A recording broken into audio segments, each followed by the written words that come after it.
Another day, another video.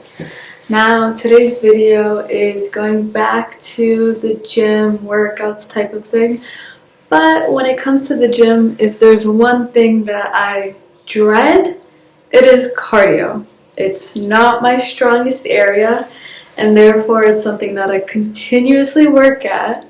But now that I've been going through it and seeing what I like and what I don't like, it's much better. But this week I wanted to try a week of trying cardios.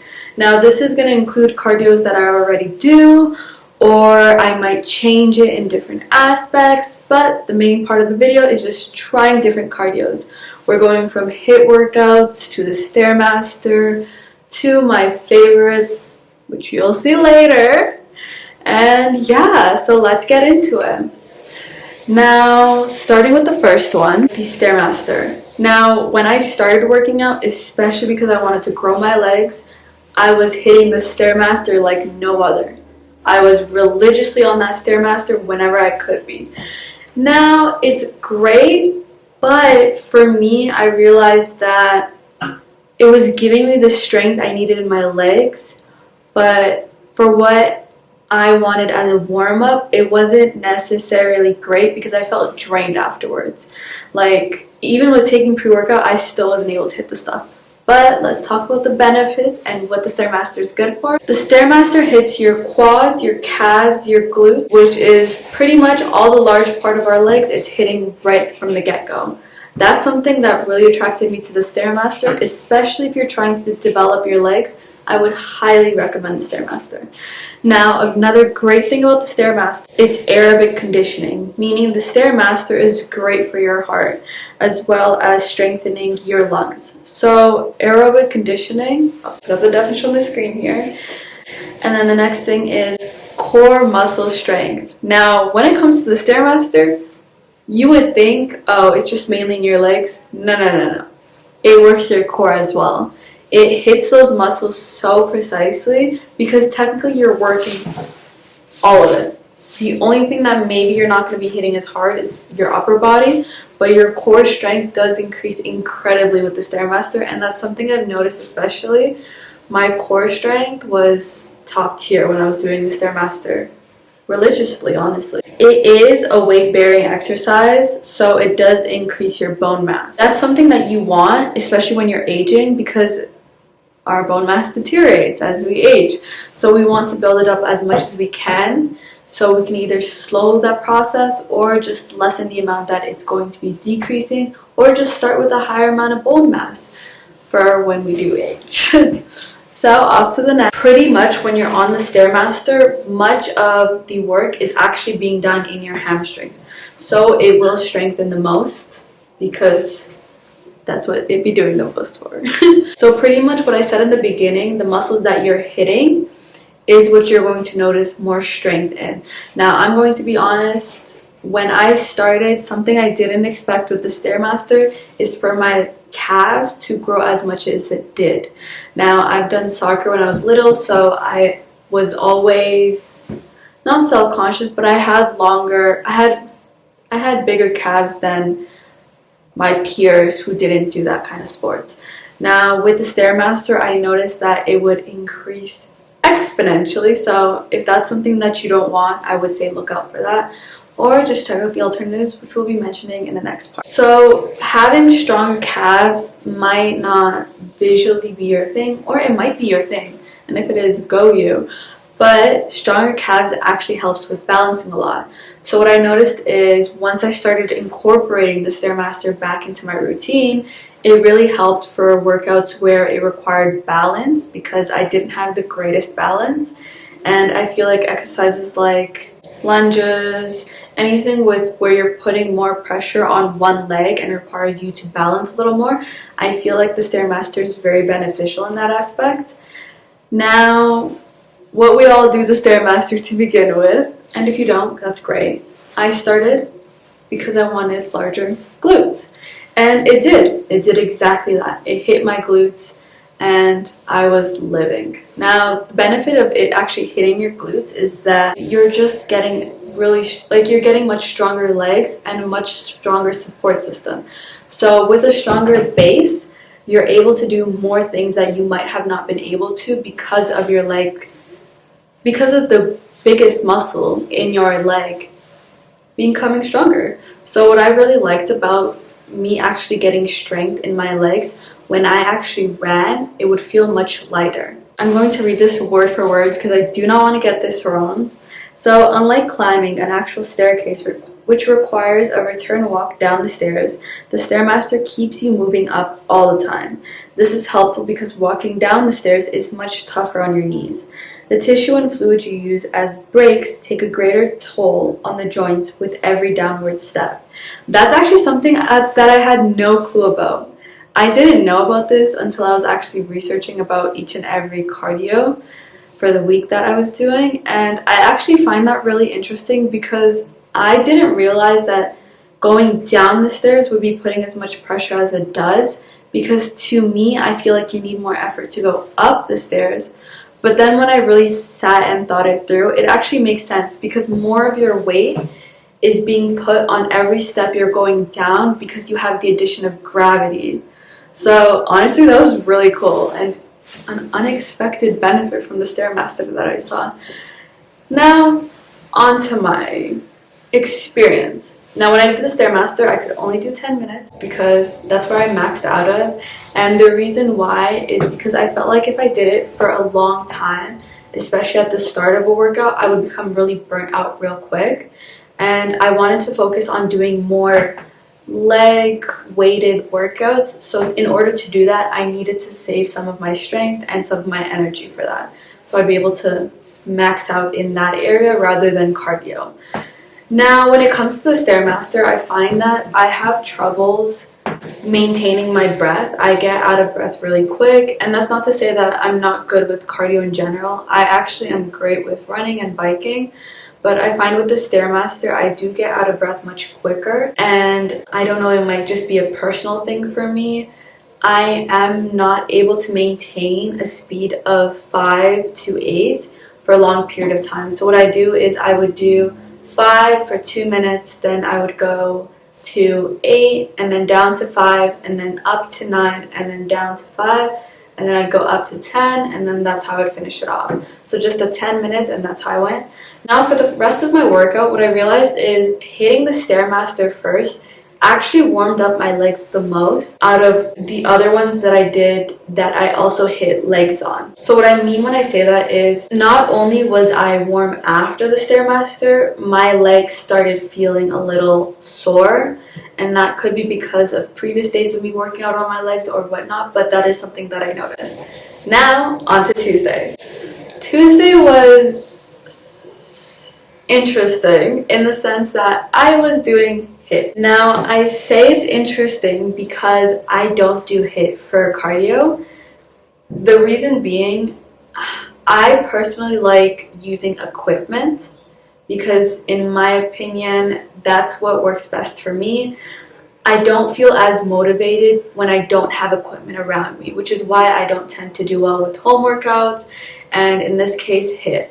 But I wanted to try it and I was actually very surprised. So let's go through the analytics first of it. So HIIT is great for lowering your blood pressure as well as lowering your LDL and raising your HDL cholesterol.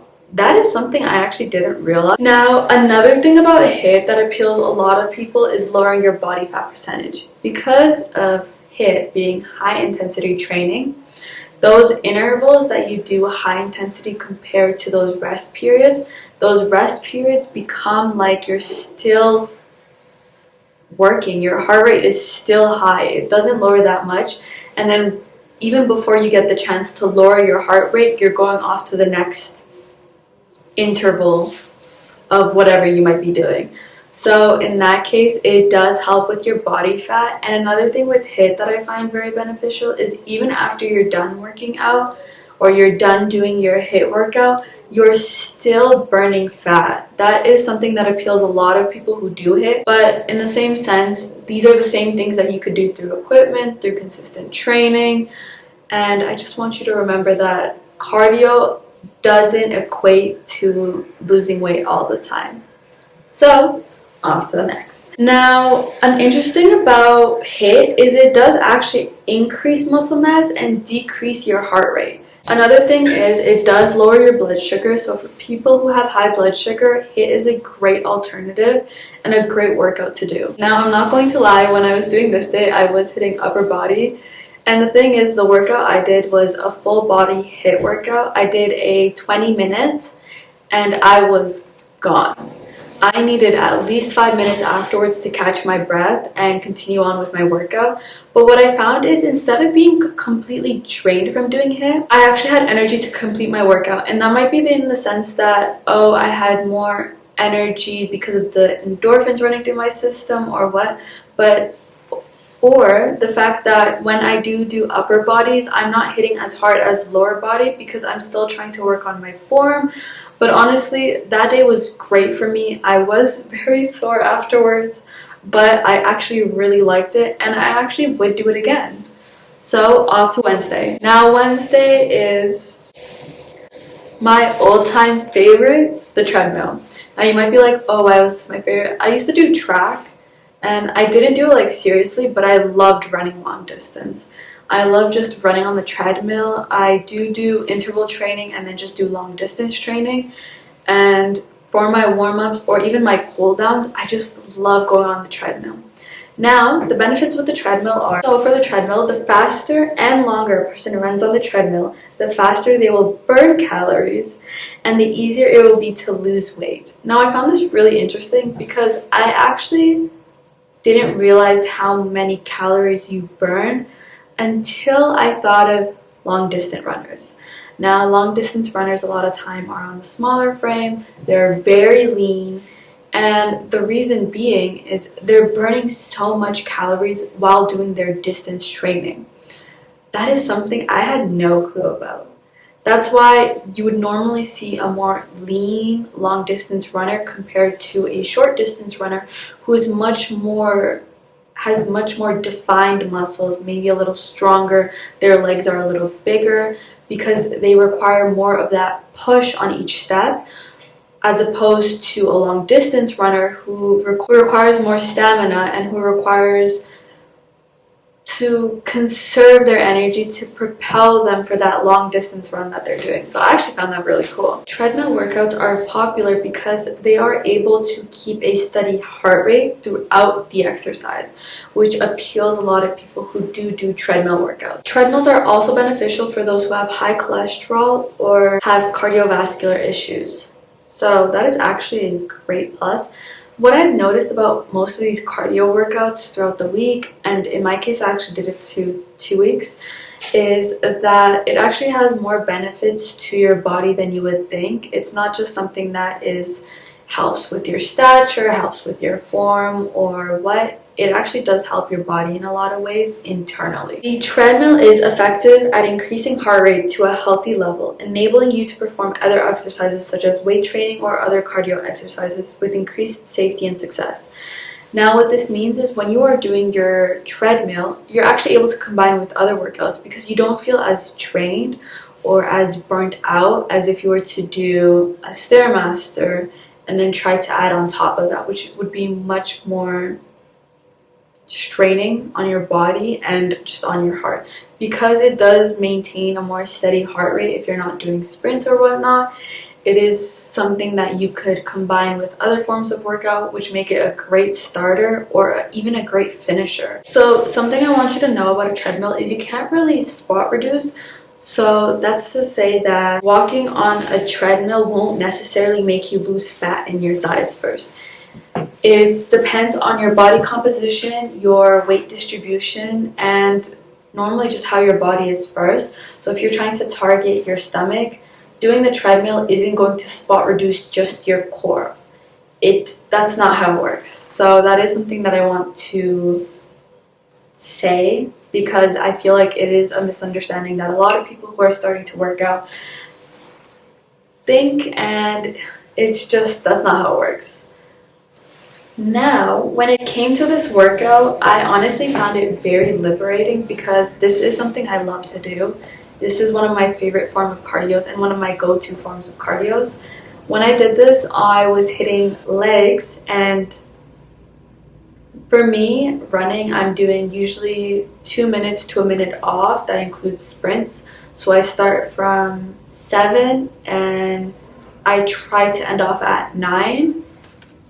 And I do that for 10 to 20 minutes. It depends on my mood, honestly. I don't put specified times, or I don't restrict on times. It's just how I'm feeling on the day, and I'll do that amount. But I do at least hit 10 minutes. Now, when it came to the rest of my workout, I did feel my legs much more than if I were to do the HIIT workout, because it does focus on your legs so much and on your core. For me, whenever I'm running, I do feel it in my core after the 5th to 6th minute of doing the runs. So that is something I do want to point out, and something that I really loved, because just feeling your core strength and feeling it getting stronger is something I really enjoy doing and really enjoy watching and seeing the progress of it all. So off to Thursday. Now on Thursday I was doing jump rope. Now I'm not gonna lie, I've never been one to do jump roping as a form of starting cardio, or even like my end cool down cardio, but I actually really enjoyed jump rope, and there's surprisingly more benefits to it than I thought there would be, such as it does burn lots of calories. Jump roping, surprisingly, at least for me, I didn't realize it burned as many calories as it does until I did it with my Apple Watch and saw how much I burned within 10 minutes. And even lasting 10 minutes for me was a struggle. I was gone by the 8th. So it also strengthens your coordination and your bone density. Now, when it comes to burning calories, did you know you can burn 200 to 300 calories jump roping for 15 minutes? I did not know that. Now, I'm not saying like, oh my god, that makes it so great, but like, I was very surprised, because that means you're doing so much more. At least in my opinion, I didn't realize I would be burning as much just having the motion of just having your arms turning and you just jumping up and down. But it's actually more than what I expect. I'm going to quote this because I do not want to get this wrong. So the jump roping burns more calories than any steady state cardio, from rowing or jogging to cycling and swimming. I didn't realize it burns that much. And I kind of understand, because it's considered a steady state cardio exercise, but I feel like it's much more intense than if you were to be jogging or if you were to be cycling.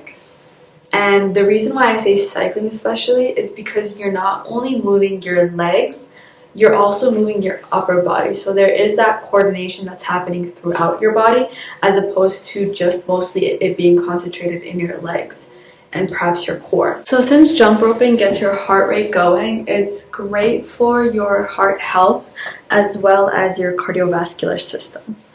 Now, something that I want to know about jump roping that I think is actually really interesting and really cool for more of the people who are into the science of cardio and whatnot. Jump roping can increase your VO2 max, which is the measure of the maximum amount of oxygen a person can utilize during exercise. The higher someone's VO2 max, the more cardiovascular endurance they have. So I feel like this is great for, like I said before, long runners, if anything. People who do long distance running or whatnot, which require more of an endurance to be able to apply yourself throughout the whole game or throughout the whole workout, or whatever you're doing that requires higher endurance. So that was pretty cool. Something I found interesting when I was jump roping is the fact that like you kind of zone out, in the sense that you enter a state of flow. And I actually found that really cool, because the couple times that I did do it for this video, and honestly just to try out to incorporate it into my workout routine and see what that would look like for me and how that would affect my workouts, I found that I entered a state of flow much easier than I would other workouts, such as the Stairmaster. For me, running has been something I've been doing for a long time, so it's much more easier for me to enter that state of flow, even though it does get cut quickly when I do run out of breath or whatnot. But I found for jump roping, I enter a longer state of flow when it comes to how my mind just aimlessly just zones out, which I actually really enjoyed about the workout, and it actually sustained me much longer than I expected to last jump roping. Now, for me, when I was jump roping, I found that even though doing the cardio was great, I didn't feel as tired as I thought I would be, in the sense that throughout doing the whole upper body, and I also did lower body on another day, I actually felt great, and I actually felt very prepared for those workouts because I felt enough warmed up that I could feel my blood flowing and whatnot, but I didn't feel too strained in the sense that I was lethargic. I already felt heavy even before starting the workouts, which I kind of did feel when I was doing the Stairmaster, not gonna lie. So that's something I really enjoyed about doing jump roping, and it's definitely something that I do want to incorporate in my future workouts, and I want to see how I can increase the effectiveness of jump roping, whether it be before or after my workout, and see how that plays into how I feel and whatnot. Now on to Friday. Friday was my favorite day because we were doing my favorite form of cardio currently, which is indoor cycling. Now the gym I go to has a cycling room that do have classes, but I personally just like to go in there to do my warm-ups. I also do a lot of my cool downs using the indoor cycling method, and it's something that I love doing because I do feel not only warmed up, but I do feel that pump, which I can't really explain from the other workouts. It might be because I just love cycling that much that I feel it, but it's something that I really enjoy, and let's get to the analytics of it. So when it comes to cycling, so I'm just going to call it cycling from this point on because you understand what I'm talking about. So a stationary bike actually puts less stress on your joints, but it still provides an excellent aerobic workout. So what I personally like, as someone who does have more strained joints from doing workouts, from doing sports early on in my life, I find that cycling gives me that amount of push that I need to start my legs or to finish my legs off without actually it being, I can feel the pressure that's building up in my joints that I do get sometimes when I do cardio, such as running and whatnot, which is why I don't do it as often as I used to. Now, that's not to say that it isn't great to be running or whatnot, but in my case, because I've done sports so early on in my life and for such a long extended period of time, I find that when I do put more pressure, which I'm already going to be doing when I do weights, I don't like to do that as much for cardio because I'm just trying to focus on more warming up or just cooling down, depending on the workout I'm doing that day. Now, another thing that I really like about the cycling method is it does strengthen your heart, your lungs, your muscles. I find it more in the lower body for muscle-wise, and your core as well. I do feel my core engaged. It does take longer for me to feel that feeling of tightness in my core, but nonetheless, I'm still feeling it. Now, it does improve the flow of blood and oxygen throughout your body, as well as improve memory and brain functioning, which could be said about other cardio methods as well. It's just I just didn't mention it back then, but that would also apply for the previous ones mentioned. With it being a more low impact workout that uses smooth movements to strengthen bones and joints without putting much pressure on them, this makes it a good workout option for people with joint issues or injuries, which is personally why I do lean towards more cycling, because I do find that for me, that is what works best. And I would recommend it for people who do have injuries as well, especially for getting them back into the flow of things, because I find it a great middle ground where you're still feeling the effects of it, but you're just not putting as much pressure on your joints as you would other forms. And honestly, depending on how you position yourself in the bike, you can also put some concentration on your glutes, which is something that I do when I want to feel more of that burden in the legs.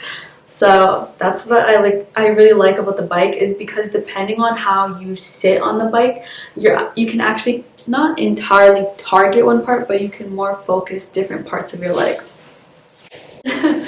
Now, the stationary bike allows for varied resistance, which means you can exercise at low, medium, or high. What I like to do is every week I do like to increase the resistance 1 to 2 levels, and I do find that I am right now at 15 resistance. I find it very hard to increase past that point, but I still continue to try to do so.